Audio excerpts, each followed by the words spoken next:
The building of Hiram Misar, a legendary tale of the Temple of Solomon long ago, in the golden age of kings and prophets, when Jerusalem was a rising jewel in the desert, King Solomon, blessed with wisdom beyond measure, set out to build a house for the Lord, the first temple. It would be a place of awe and glory, not made with mortal pride, but with divine inspiration. To achieve this sacred task, Solomon called upon the greatest craftsmen of the known world. From the city of Tyre across the sea came Hiram Misar, a master architect, son of a widow, half-Israelite by mother and Phoenician by father. His hands were skilled in bronze, stone, and sacred geometry. His mind was vast, his vision clear, and his heart deeply faithful. Solomon said, "I have gold, wood, and stone, but I need a man who knows the language of the stars." Hiram accepted the call not as a servant, but as the master of the work. The temple rises under the blazing sun and starlit skies.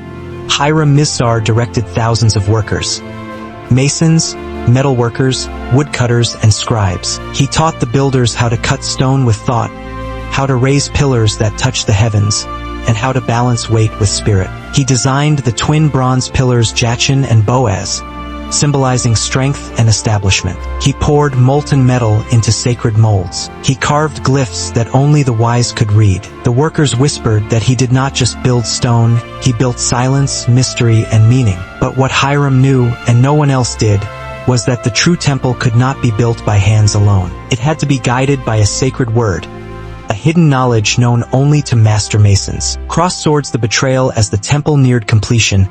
3 jealous craftsmen, filled with envy, sought to extract from Hiram the master's secret word, a password of divine power. They confronted him in secret, one at each gate of the temple, demanding the secret. But Hiram Misar stood firm and said, "The secret."